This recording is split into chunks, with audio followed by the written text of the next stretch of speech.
बहुत समय पहले एक छोटे से कस्बे में रामदयाल नाम का बुजुर्ग अपने 3 बेटों और बहुओं के साथ रहता था। यह वही रामदयाल था जिसने जवानी से ही खेतों में पसीना बहाया, गांव भर में ईमानदारी की मिसाल दी और बच्चों के लिए हर त्याग किया। उसने कभी अपने लिए नई धोती नहीं खरीदी, पर बेटों के लिए अच्छे स्कूल का इंतजाम किया। कई बार भूखा रहकर बच्चों की फीस भरी और रात को अंधेरे में भी दीपक जलाकर उन्हें पढ़ाया। बेटों ने पढ़ाई करके नौकरी पाली। धीरे धीरे घर बड़ा हो गया, पक्का मकान बन गया। बहुएं आईं और घर में चहल पहल बढ़ी। लेकिन रामदयाल का कोना वहीं पुराना रहा। उसका बिस्तर उसी आंगन में बिछा रहता और उसका खाना अलग से एक थाली में रखा जाता। शुरू शुरू में बेटे उससे बातें करते, हालचाल पूछते, पर नौकरी और अपनी अपनी जिम्मेदारियों में व्यस्त होते गए और धीरे धीरे पिता से बातचीत कम होती चली गई। बहुएं भी अपनी अपनी दुनिया में थीं।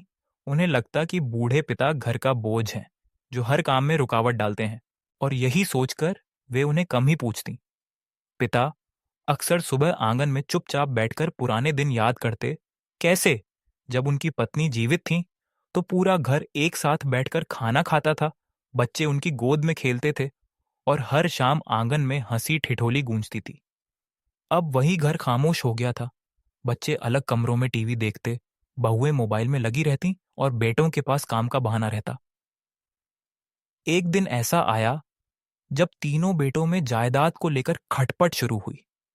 बड़ा बेटा कहता कि पिता की जमीन का बड़ा हिस्सा उसी को मिलना चाहिए क्योंकि उसने सबसे ज्यादा मेहनत की है। छोटा बेटा कहता कि वह पिता के पास सबसे ज्यादा रहा है, इसलिए हक्का उसका है। और मझला बेटा दोनों से झगड़कर कहने लगा कि उसने भी नौकरी के पैसे से घर बनवाया है। बहुएं भी अपने अपने पतियों का पक्ष ले रही थीं।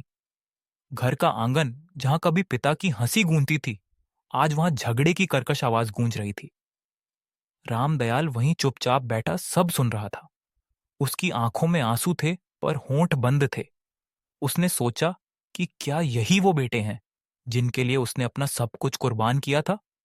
वह जानता था कि अब बोलने का समय आ गया है, वरना यह घर हमेशा के लिए टूट जाएगा। उसने बड़ी धीमी आवाज में कहा, तुम सब कहते हो कि यह घर तुम्हारा है, पर बेटा याद रखो, घर ईंट और दीवार से नहीं, संस्कार और रिश्तों से बनता है।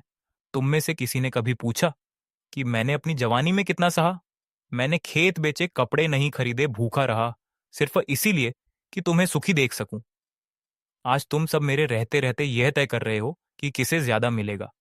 पर सोचो, अगर संस्कार ही खो दिए तो ये घर किसके पास भी रहे, उजड़ा ही रहेगा।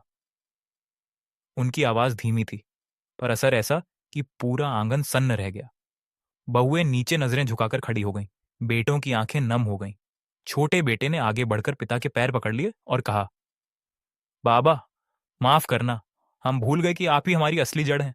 बाकी दोनों बेटे भी उनके पास आ गए और सब रो पड़े। उस दिन से घर में एक बदलाव आया। अब हर शाम आंगन में सब लोग साथ बैठते, पिता से बातें करते, उनकी कहानियां सुनते। बहुएं उन्हें दवा और खाना समय पर देती और घर में एक बार फिर से पुराना सुकून लौट आया। रामदयाल ने भी उसी दिन ठान लिया कि वह कभी अपने बच्चों से गुस्सा नहीं करेगा,